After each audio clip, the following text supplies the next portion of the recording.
Pase Anguirucuera. ¿Cómo están amigos y amigas de América? La nación guaraní vive en la raíz cultural del Paraguay, en su lengua, que permanece hablada mayoritariamente por la población, lo que nos une con nuestros orígenes, con nuestras raíces, con la América morena ancestral, Auyayala.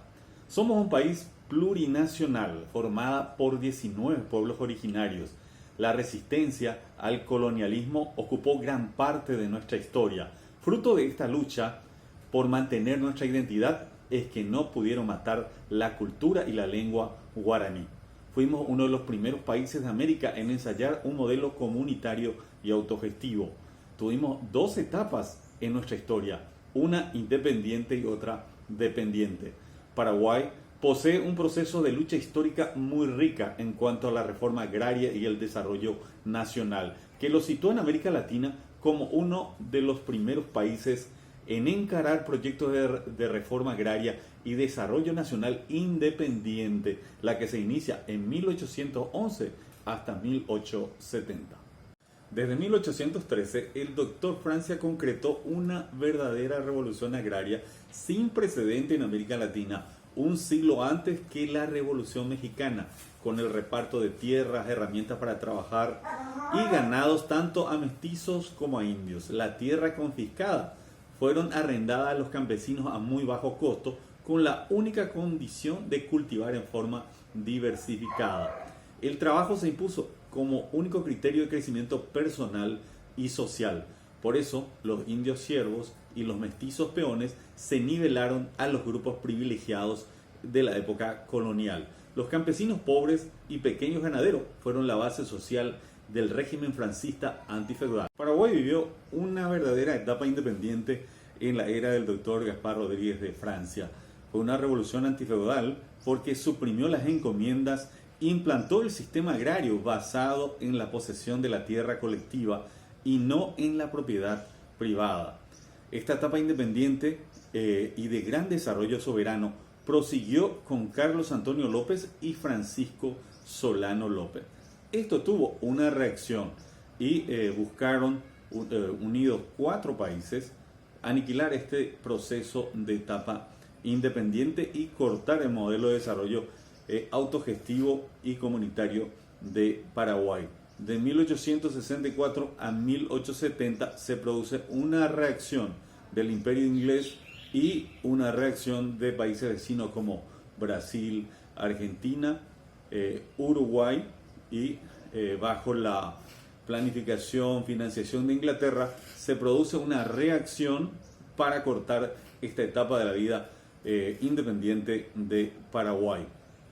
Mientras la mayoría de las revoluciones se dieron a partir de 1900 en los demás países americanos, Paraguay ya vivía un proceso revolucionario con cambios estructurales en diferentes campos a partir de 1800 con su revolución agraria que benefició al campesinado y al sector indígena.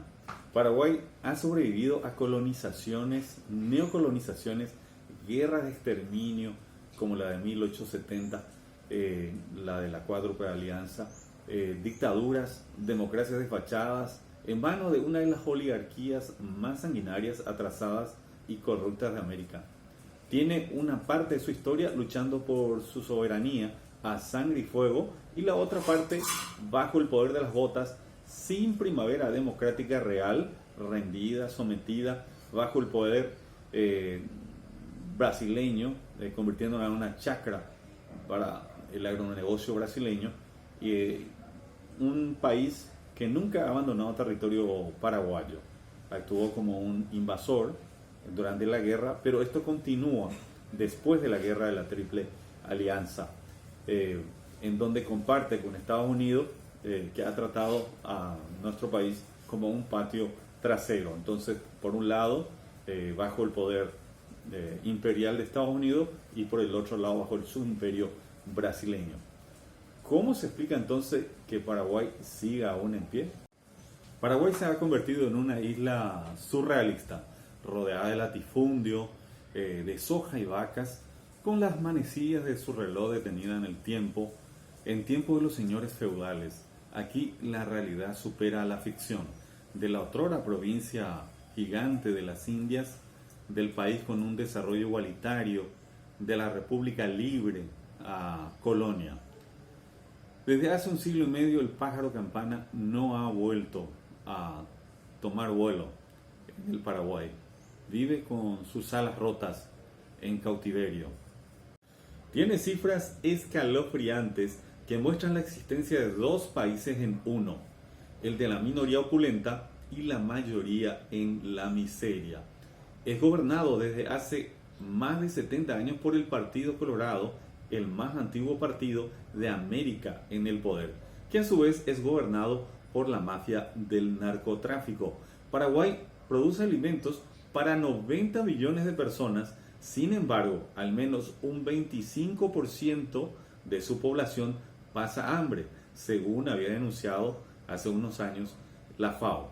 Paraguay es el cuarto exportador mundial de la soja y el quinto productor mundial. Pese a ello, su población hoy no tiene para hacer un desayuno, un almuerzo y menos para la cena. Se estima que Paraguay ostenta en el ámbito de la salud el mayor porcentaje de gasto de bolsillo en América Latina.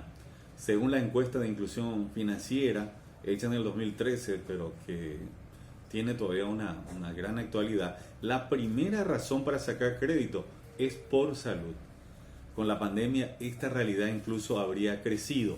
El paraguayo busca llenar esa necesidad de acceder a la salud con pollada, rifas y la solidaridad. En plena pandemia, antes que fortalecer la salud pública en Paraguay, el gobierno ha direccionado al sector privado la salud de la población.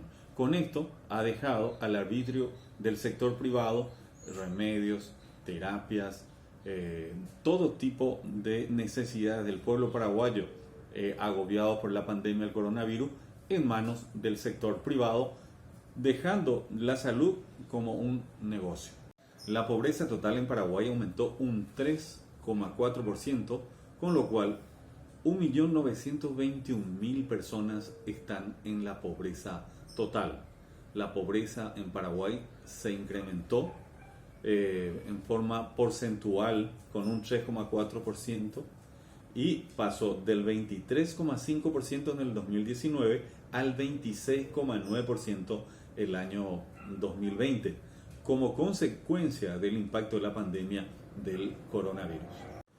El 60% de los trabajadores en Paraguay son informales y estos no tienen acceso a beneficios básicos, no son asistidos integralmente por el gobierno, con lo cual el impacto es mayor a la población. La pandemia del coronavirus desnudó la desigualdad social y la falta de financiamiento en la salud pública. Los datos son graves. En 70 años de gobierno colorado en Paraguay, solo se compraron 70 camas con terapia intensiva, una cama por año. Esto trae como consecuencia una grave crisis sanitaria y política por la cantidad de muertes y la incapacidad absoluta del gobierno de brindar asistencia integral a la población. Los paraguayos enfrentan la pandemia sin una salud pública fortalecida, pese a la gran deuda contraída por el gobierno, sin terapias, remedios, insumos básicos, y en la región, como en el mundo, es uno de los países con menor número de vacunados. Las nuevas generaciones, al no encontrar oportunidades mínimas de educación, empleo, migran a otros países, por lo cual creció notablemente el número de paraguayos refugiados en España, Argentina y otros países. La decrepitud de su sistema político, corroído por la corrupción de una minoría con largos años de opresión a las mayorías silenciadas y empobrecidas, la ausencia de política de Estado en salud, educación, cultura, combate a la pobreza, crean un nivel de desigualdad que se hizo intolerable para la población, que en plena pandemia gestó una de las movilizaciones populares más largas y masivas a nivel país. El pueblo paraguayo, pese a que no logra el juicio político al presidente de la República, Mario Abdo Benítez, la calle ya lo sentenció y condenó y le hizo un juicio ciudadano.